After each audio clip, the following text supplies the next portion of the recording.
Horror Urdu point के साथ मैं हाजिर हूँ। चलिए सुनते हैं कि आगे नागिन में क्या हुआ। उसका जी चाह रहा था कि वो खुशी से नाचना शुरू कर दे। आज इसने सदियों पुराना इंतकाम ले लिया था।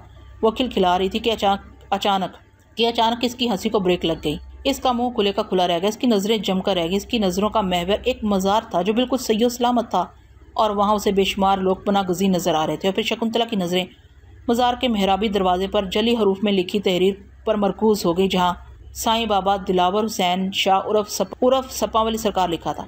दिलावर इसके होंठों से निकला और फिर शकुंतला ठुठक कर रुक गई और फिर इसकी निगाहों में वो सारा मंजर घूमने लगा जब दिलावर ने अफ्रीका के एक जजीरे पर इसके दो टुकड़े करके उसे पहाड़ के दूसरी तरफ उबलती दलदल में फेंक दिया था, जहाँ से उसे शिमाला ने बचाया था। शकुंतला का दिल धड़कना भूल चुका था। दिलावर को वो कैसे भूल सकती थी? हाँ, वही दिलावर जो शकुंतला की ज़िंदगी में आने वाला वाहिद शख्स था, जिसने शकुंतला के हसीन वजूद को ना सिर्फ ये कि बुरी तरह ठुकराया था, बल्कि हमेशा इसकी आंखों में आंखें डालकर बात करता था और शकुंतला शौरी तौर पर इसे खौफ रहती थी। आज इसी दिलावर का मज़ार एक बार फिर इसकी जादुई आंख के सामने सीना ताने खड़ा इसका मुंह चढ़ा रहा था। शकुंतला मुंह को लंबा करते हुए जैसे अपने आप से मुखातिब हुई। तो ये दिलावर का मज़ार है जो मरने के बाद भी मेरे सामने सीना ताने खड़ा है? शकुंतला तंजिया मुस्कुराई। सब पाँव वाली सरकार, मेरा जादू उस वक़्त इस जजीरे पर किसी को नुकसान न पहुंचा सकता था, इसलिए तो मुझ पर हावी हो गया था। दिलावर, अगर मेरी शक्तियाँ इस वक्त पूरी तरह बहाल होती तो फिर मैं देखती कि तो किस तरह शकुंतला के दो टुकड़े करता है दिलावर। लेकिन दिलावर भी तो नहत्ता और आम सा इंसान था।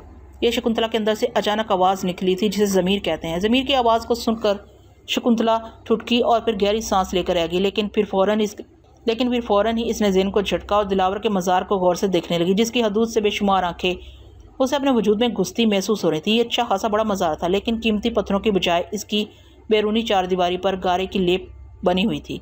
तकरीबन 4 फीट ऊंची दीवार थी। अंदरूनी जानब दीवार के साथ साथ उसे बरगद के बूढ़े दरख्त कितार दर कितार दिखाई दे रहे थे। मरकजी इमारत का छत बेजुई गुंबदमा नजर आ रहा था। पूरा सेन कच्चा लेकिन दरख्तों से भरा था। दरमियान में शफाफ पानी का एक मुस्ततील तालाब था। दरख्तों पर जा बजा सब्ज रंग के झंडे लगे थे। दरख्तों के नीचे शकुंतला की उकाबी नज़रों को मलंग और मजजूब बैठे नजर आ रहे थे। मज़ार के हाथे में शकुंतला ने सांप रेंगते हुए महसूस कर लिए थे। मज़ार के अंदर पनाह लिए हुए गांव के बाशिंदों को देखकर शकुंतला का पारा चढ़ने लगा कि जिन लोगों को वो आग में जलाकर मार देना चाहती है वो जिंदा सलामत दीवार के इस पार क्यों हैं? ये बात शकुंतला को हजम ना हो रही थी। ये अलग बात है कि मज़ार के हाथे में मौजूद बच्चे, बूढ़े, जवान, मर्दोजन के चेहरों पर खौफ और हरास की परछाइयाँ थीं। इनके बेशतर अजीज़ व कारब जल मरे थे। इनके माल मवेशी, घर और सामान सब कुछ नजर आतिश हो चुका था। वो बेसरो सामान थे। सब खौफजदा नज़रों से शकुंतला को देख रहे थे, जो देखने में मासूम सी हसीन लड़की थी, लेकिन इसकी आंखों में गाँव वालों के खिलाफ नफरत का तूफान पिन्हा था।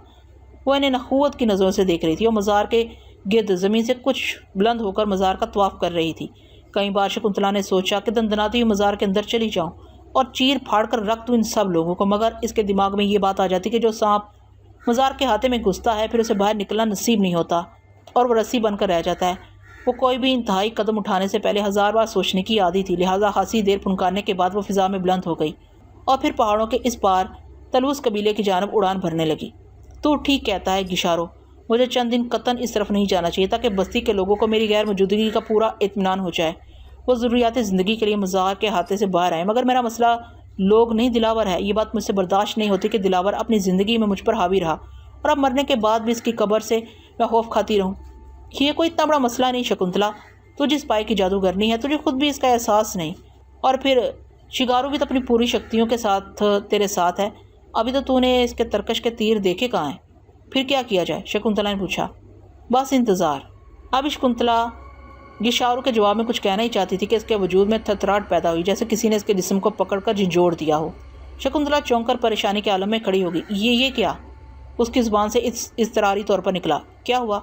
गिशारू ने सवालिया अंदाज में कहा, लेकिन इससे कबल के शकुंतला उसे कोई जवाब देती इसका सारा तन बदन हिल कर रह गया। इसके साथ इसका ज़हन माऊफ होने लगा। शकुंतला परेशान हो गई, लेकिन फिर उसे यूँ महसूस हुआ जैसे उसे कोई पुकार रहा है। शकुंतला, मेरी मदद करो। आवाज़ इंतहाई मध्यम और काफ़ी दूर से हवा के दोष पर उसे आती महसूस हुई। आवाज़ जानी पहचानी थी और इसमें ज़माने भर का दर्द समाया हुआ था। अभी वो हैरान ही थी कि फिर इसके जिस्म को तेज़ तेज़ झटके लगने लगे। ज़हन पर गनुदगी सी छाने लगी। शकुंतला ने दोनों हाथों से सर को थाम लिया। इसी आलम में से फिर आवाज़ आई, शकुंतला मेरी मदद कर, जल्दी पहुँचो। सामरी। शकुंतला के दिमाग में भक्त से ख्याल उभरा, ये तो सामरी की आवाज़ है, दर्द भरी, नकाहत से भरपूर, जो किसी और ही दौर से पुकारा था। शायद इसका राब्ता बड़ी ही मुश्किल से शकुंतला के साथ हुआ था। ये भी सामरी की जादूगरी का कमाल था। और फिर शकुंतला को झटके लगने बंद हो गए। वो पुरस्कून होती चली गई। वो जान गई कि सामरी ने इससे मदद तलब की है, उसे बुलाया, लेकिन कहाँ? यकीनन 21वीं सदी में। लेकिन मैं जाऊँ या पहले अपना इंतकाम लूँ? लेकिन नहीं, सामरी मेरा उस्ताद भी है और यार भी। इसके मुझ पर कई एहसानात हैं। मुझे ना नहीं करनी चाहिए। पहले कभी ऐसा नहीं हुआ कि उसने सदियों दूर से ऐसा बेबसी वाला पैगाम मुझे दिया हो। यकीनन वो किसी सख्त अजियत में मुब्तला है। क्या हुआ शकुंतला, कहाँ खो गई हो? गिशारों ने उसे टोका। ओह हाँ, शकुंतला अपनी दुनिया में वापस आ गई। कुछ नहीं, लेकिन मुझे जाना होगा। कहाँ? सदियों आगे। क्या कह रही हो? तुम्हारी सोच का पंछी इस बात तक नहीं पहुँच सकता। शकुंतला गहरी सोच में डूबते हुए बोली, फिर अचानक उठ खड़ी हुई। मैं चलती हूँ गिशारो, चंद दिनों तक मुलाकात होती।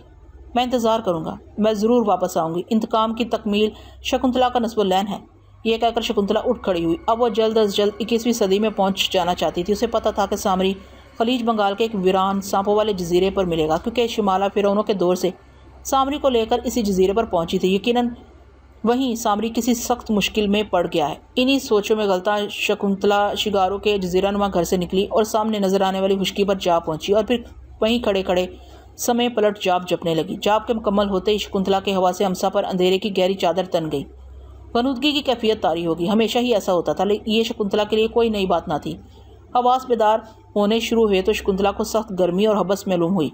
मक्खियों की भी भी बदबू और शदीद गर्मी से शकुंतला बेदार होगी। कुछ देर तो उसे पता ही नहीं चला कि मैं कहाँ हूँ, लेकिन फिर उसे अपना पूरा वजूद पसीने से तरबतर महसूस हुआ। इसके साथ घुटन और हबस ने इसके हवास मुकम्मल तौर पर बेदार कर दी। क्या देखती है, कुछ जिस जगह है वहाँ कीचड़ ही कीचड़ है। इसकी नफीस साड़ी इस कीचड़ में लथपथ हो चुकी है। इर्द गिर्द दरख्तों की टहनियाँ और पत्ते चुरमुर हुए पड़े हैं। बदबू से नाक फटी जा रही थी। शकुंतला उठ खड़ी हुई और इर्द गिर्द का जायजा लेने लगी तो ताहद्दे नज़र इसे कीचड़, गड़े और टूटे फूटे दरख्त नजर आए, जिनमें से बेशतर बुरी तरह जले हुए थे। जगह जगह से ज़मीन कटी फटी थी। ये मैं कहाँ आ गई हूँ? शकुंतला जैसे अपने आप से बोली। ये तो मुझे वो जजीरा लगता ही नहीं। यहाँ तो ऐसे महसूस हो रहा है जैसे क़यामत आकर गुजर गई हो। पूरा जजीरा दलदल की सूरत इख्तियार किए हुए था। सारे के सारे दरख्त गिर चुके थे। शकुंतला आहिस्ता आहिस्ता ज़मीन से बुलंद हो गई। तहद्दे नज़र उसे जानवर, परिंदे और आबी महलूक की लाशें बिखरी नजर आ रही थीं। वह आहिस्ता आहिस्ता जजीरे के गिर चक्कर लगाने लगी। सख्त बदबू फैली हुई थी। उसे एक बार फिर सामरी की वही नईफो नज़ार आवाज़ कान पड़ी जो इसने शहनशाह अकबर के दौर में सुनी थी। सामरी, यकीनन वो सामरी ही था जो शकुंतला को मदद के लिए पुकार रहा था, लेकिन अब आवाज़ बिल्कुल वाज़िया थी। शकुंतला तेज़ तेज़ जजीरे पर परवाज़ करने लगी। वो समझ चुकी थी कि यह वही जजीरा है और सामरी इसी जजीरे पर मौजूद है। नामालूम वजूह की बिना पर जजीरा तबाही का शिकार हो गया और सामरी भी इस आफत का शिकार हो चुका है। शकुंतला का अंदाज़ा बिल्कुल दुरुस्त साबित हुआ। अचानक ही उड़ते उड़ते इसकी नज़र सामरी पर पड़ी जो जजीरे के साल से टकराती मौजों में बेहसरकत पड़ा था। शकुंतला उकाबी रफ्तार से इसकी जानब तेज़ी से साहिल की रेत पर उतरती चली गई। यहाँ भी हर तरफ जानवरों की लाशें पड़ी थीं और साहिल का पानी सख्त आलूदा हो रहा था। लेकिन शकुंतला को अब सामरी नजर आ चुका था जो ऊंधे मुंह गहरे पानी के करीब ही लहरों पर आड़ा तिरछा पड़ा था। इसके करीब का पानी सुर्ख हो रहा था। यकीनन सामरी शदीद जख्मी था। शकुंतला तेज़ी से सामरी की तरफ बढ़ती चली गई और इसके करीब जा पहुंची। सामरी की हालत देखकर शकुंतला धक से रह गई। वो शदीद जख्मी और मजरूह था। शकुंतला ने तेज़ी से सामरी को सीधा किया। इसका जिस्म जा बुझा जला हुआ था। लिबास भी जल चुका था। पूरे जिस्म पर बड़े बड़े आबले पड़े थे जिनमें से पीप फूट रही थी। सामरी, शकुंतला इसके गाल थपथपाने लगी। आंखें खोलो सामरी, मैं आ गई हूँ। मैं शकुंतला। लेकिन सामरी शायद बेहोश हो चुका था। शकुंतला को इसकी हालत नाजुक नजर आ रही थी। इसका चेहरा जर्द और स्याही माइल था। हाथ और पांव ढीले पड़े थे। शकुंतला एक बार फिर सामरी को थपथपाने और झंझोड़ने लगी। इस बार शकुंतला की कोशिशें बराबर साबित हुई। सामरी के पेवटे हिलने लगे और वह नीम व आंखों से शकुंतला को देखने लगा। फिर इसके पिपड़ी जमे होंठ हिले। शकुंतला, तुम आ गई हो? मैं अग्नि देवी के अताब का शिकार हुआ हूँ। तफसील का वक्त नहीं। मेरे बचने की अब एक ही सूरत है कि तुम मुझे काली देवी के मंदिर में ले चलो। सामरी की बात सुनकर शकुंतला ने इधर उधर गौर से निगाह उड़ाई। फिर कहने लगी, शिमाला नहीं आई तुम्हारे पास सामरी? शकुंतला की बात सुनकर सामरी के होंठ फिर हिले। शिमाला की कहानी ख़त्म हो चुकी है शकुंतला। अग्नि और काली देवी की जंग में सामरी का ये हाल हो गया तो शिमाला कहाँ बच सकती थी? वो फना हो चुकी है। सामरी की बात सुनकर शकुंतला का दिल धक से रह गया। इसने एक हाथ इज़्तिरारी तौर पर अपने सीने पर रख लिया। शिमाला की मौत इसके लिए बहुत बड़ा सदमा था। इसने फिर कुछ कहना चाहा, लेकिन मगर फिर शकुंतला ने सामरी की हालत देखकर मज़ीद सवाल करना मुनासिब न जाना और तेज़ी से उठ खड़ी हुई।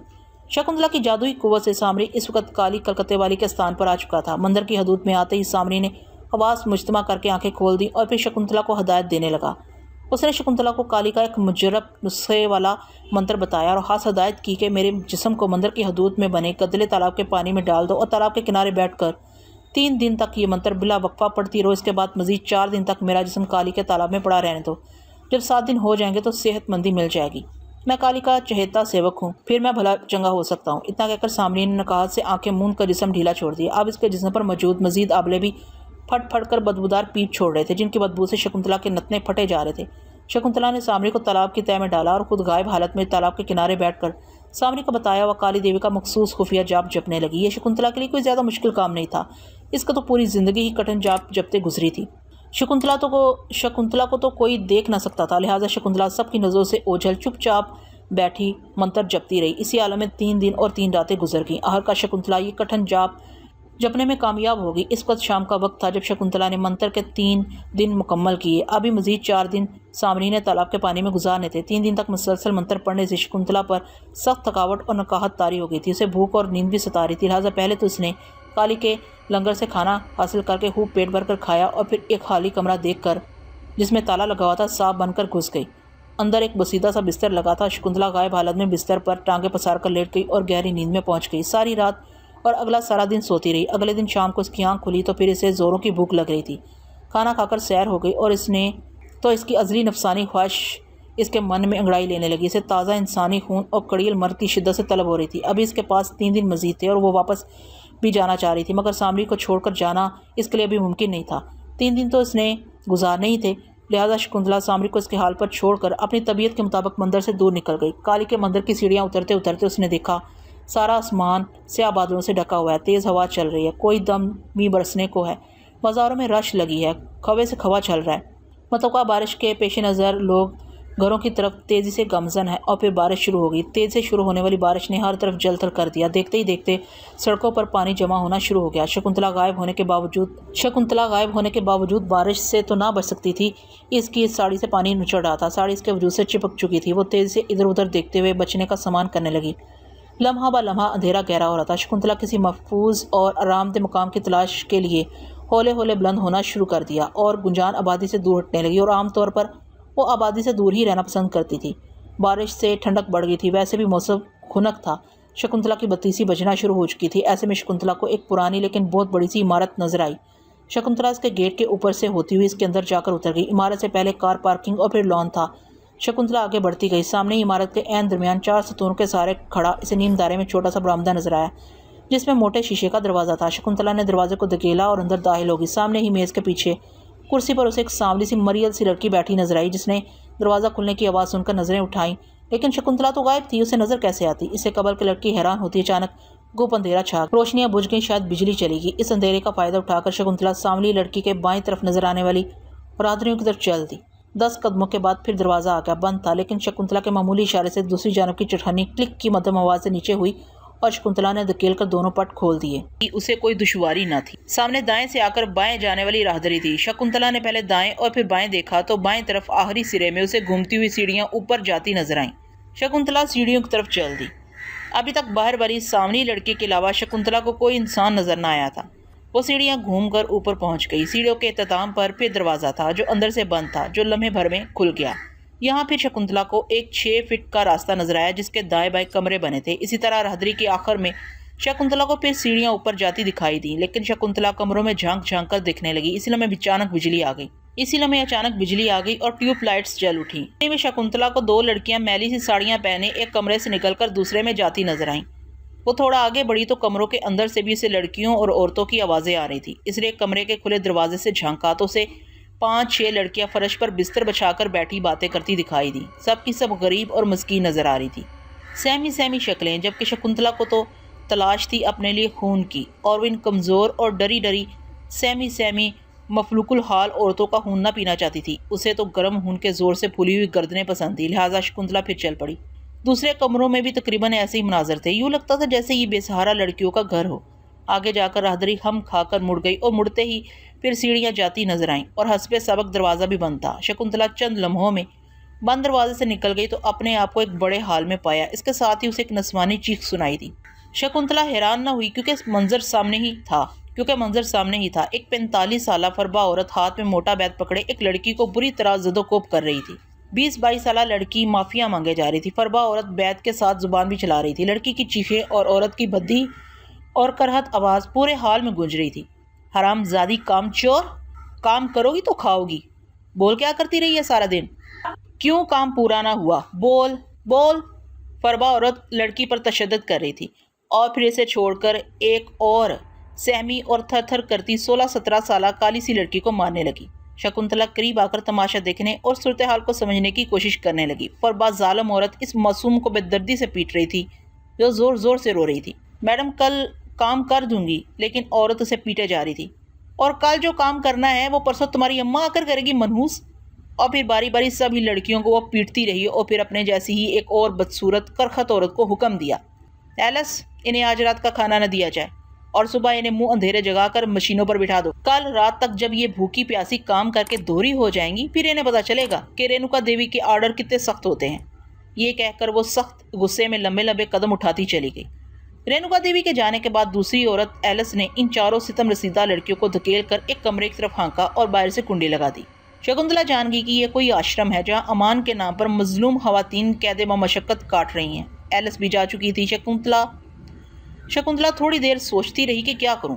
फिर उसे एक तरकीब सूझी गई। वो जाहिर हो गई और फिर इसने तेजी से दरवाजे की कुंडी खोली और दरवाजे के दोनों पट पूरे खोलकर यूं अंदर की तरफ गिरी जैसे अकब से उसे किसी ने धक्का दिया हो। इसके अंदर गिरते ही दरवाज़ा पीछे से फौरन ठा करके बंद हो गया, जो कि शकुंतला की जादूगरी का मुजाहरा था। अंदर वाली लड़कियां जान ही ना सकी कि बाहर कोई है या नहीं। अंदर गिरते ही शकुंतला जोर जोर से रोने लगी तो अंदर मौजूद लड़कियों ने उसे उठाया और तसल्ली देने लगी, हालांकि वो खुद मुसीबत ज़दा थी। शकुंतला थोड़ी देर रोने के बाद साड़ी के पल्लू से आंखें साफ करके ऐसे ऐसे चुप हुई और फिर लड़कियों को दिखने लगी। बहन, कौन हो तुम और कहाँ से आई हो? एक लड़की ने उससे सवाल किया। ये वही थी जिसे शकुंतला ने सबसे पहले मार खाते देखा था। मेरा नाम शकुंतला है, शकुंतला सिसकियां भरते हुए बोली। मेरे खावंद ने बदकारी का इल्ज़ाम लगाकर मुझे तलाक दे दी है और घर से निकाल दिया। मैं इस दुनिया में अकेली हूँ। एक माँ थी जो कि 2 माह पहले मर गई है। मोहल्ले वालों ने मुझे यहाँ भेज दिया है। ओहो, सब लड़कियां इज़हार अफसोस करने लगीं और फिर इनमें से एक बोली, यहाँ आने से तो बेहतर था कि तू घरों के बर्तन मांझ और झाड़ू लगाकर गुजारा कर लेती। मैं तो कर लेती, शकुंतला सिसकी, मगर बदकारी के इल्ज़ाम की वजह से मोहल्ले वालों में से किसी ने मुझे एक रात भी अपने घर गुजारने की इजाज़त ना दी और यहाँ छोड़ने वाले जैसे ही छोड़कर गए तो इस मोटी औरत ने मुझे कमरे में बंद करके मारना शुरू कर दिया। मैं रो रो कर अपना कसूर पूछती रही, मगर इसने कहा कि तुझे इसलिए मार रही हूँ कि आइंदा तुम इससे डरती रहे और मेरी आवाज़ से भी सहम जाए। बड़ी मरदूद है ये रेणुका देवी।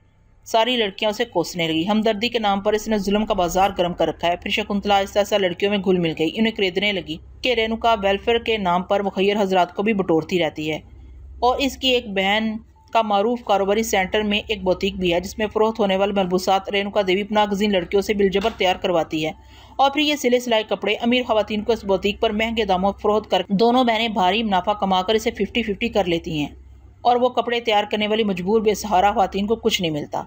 उल्टा इन्हें मामूली गलतियों पर बेतहाशा मारा जाता है, भूखा प्यासा रखा जाता है, सुबह से शाम ढले तक इनसे मशक्क़त करवाई जाती है। सारी तफसीलात जानने के बाद शकुंतला को इन मजबूर खवातीन पर बेहद तरस आया और रेणुका देवी और इसकी बहन पर बहुत गुस्सा भी, जो एक तरफ मुखैर लोगों को बेवकूफ़ बना रही हैं, दूसरी तरफ रेडीमेड कपड़ों का कारोबार चला रही है और तीसरी तरफ एक तरह की निजी जेल बना रखी है जिसमें मजबूर, यतीम, बेसहारा और बेवा मुतलका या घर से भागी हुई लड़कियों औरतों को दस्ते शफकत रखने की आड़ में एक किस्म का कैदी बनाकर इनसे जबरी और बिला मुआवजा सिर्फ रोटी पानी के बदले मशक्क़त करवाती है।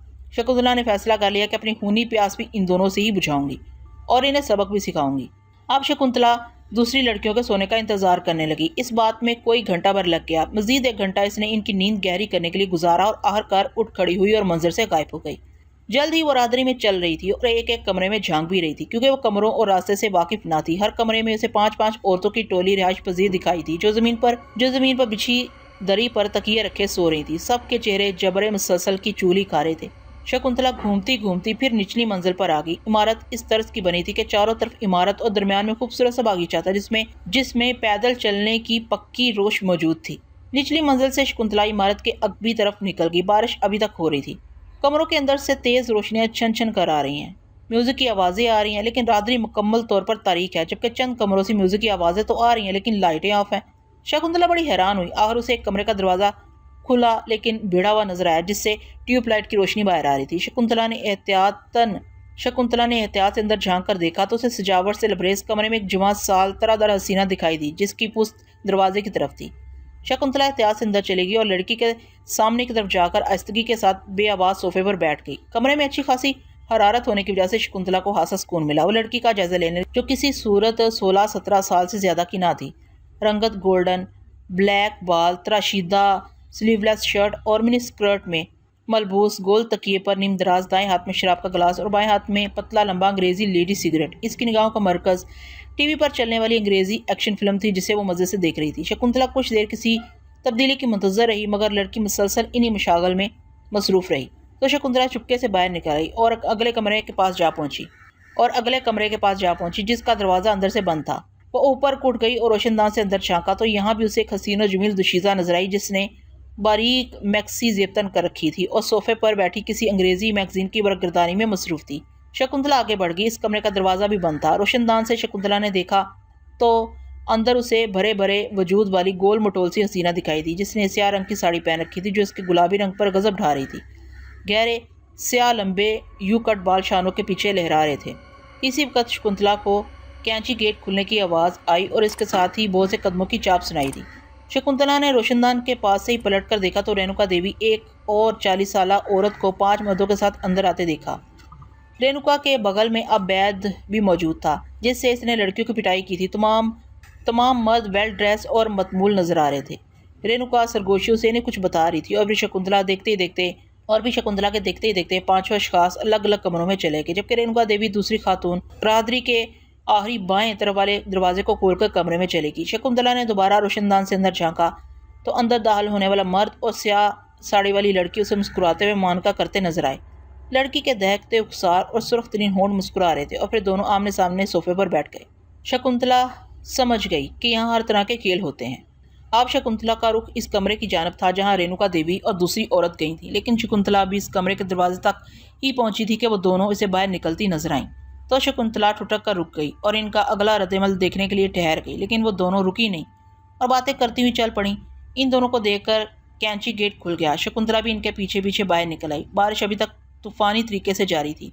दोनों बरामदे तक आ पहुंची। उन्हें देखकर ड्राइवर गाड़ी करीब लाने लगा। इतने में दूसरी औरत ने रेणुका देवी से कहा, दीदी, आज जो आपने वो सुर्ख रंग वाली बनारसी साड़ी बुटीक भिजवाई थी, वो किस ग्रुप ने तैयार की थी? क्यों, क्या हुआ? रेणुका तेजी से बोली। होना क्या है, वो जली हुई है, शायद इस्त्री करते वक्त तेज इस्त्री से लग गई है। इतनी इंसल्ट हुई आज मेरी अपने कस्टमर्स के सामने। जानती हैं वो किसका ऑर्डर था? अभी वो बातें कर ही रही थी कि ड्राइवर ने गाड़ी करीब लाकर खड़ी कर दी, लेकिन रेणुका ने से हाथ के इशारे से कुछ इंतजार करने को कहा और खुद साथ ही हाथ उनकी तरफ देकर बोली, आओ मेरे साथ। और वो दोनों गोल बरामदे के अंदर ही अंदर चलते हुए बिल्डिंग के सामने वाली इसी सिमत में जा पहुंची जहाँ शकुंतला पहले घूम चुकी थी। रेणुका पहली मंजिल पर नहीं रुकी और तेज तेज सीढ़ियाँ चढ़ती चली गई। चौकीदार ने देखते ही दरवाज़ा खोल दिया और वो दूसरी मंजिल पर चली गई और बिल्कुल आखिर वाले कमरे के पास जाकर जोर से दरवाज़ा धड़धड़ाया। चंद लम्हों के बाद दरवाज़ा खुल गया। एक सांवली सी लड़की आंखें मल रही थी, लेकिन रेणुका देवी को रात के इस वक्त सामने पाकर खौफजदा हो गई। अंदर दाखिल होते ही रेणुका देवी कड़की, झरना, नगीना और कुलदीप, 1 सेकंड में खड़ी हो जाओ। रेणुका की कड़क सुनकर 5 लड़कियां जो रूममेट थीं उठ बैठी, लेकिन जालम रेणुका ने पूरी तरह इनकी आंखें खुलने का भी इंतजार न किया और दरवाज़ा खोलने वाली लड़की पर बैत बरसाना शुरू हो गई। 10-12 ताबड़तोड़ ज़रबों के बाद वो बाकी चारों में से एक एक को बालों से घसीट कर अलग किया और इस बात से बेनियाज के से कहाँ लग रही है इसे बैदों तले रख लिया, क्योंकि सबकी घुटी घुटी चीखें निकलने लगी। इसी तरह इसने तीसरी लड़की की भी ठीक ठाक ठुकाई की, लेकिन शकुंतला के लिए हैरत की बात यह थी कि इनमें से किसी की भी ऊंची आवाज़ ना निकली थी। शायद इस आश्रम की मुसीबत ज़दगान के लिए कानून पहले से मौजूद था कि ऊंची आवाज़ में रोने की मजीद अलग से सज़ा मिलती है। तीनों की पिटाई के बाद रेणुका रुक गई। बाकी 2 को उसने कुछ ना कहा। शायद साड़ी बनाने वाली यही 3 थी। इस तमाम अरसे में रेणुका की साथी और जो शायद इसकी बुटीक वाली छोटी बहन थी, चुपचाप सीने तले हाथ बांधे इत्मीनान से यूं खड़ी रही जैसे ये सब कुछ मामूल का हिस्सा हो। रेणुका इन्हें नखुआ से देखती रही।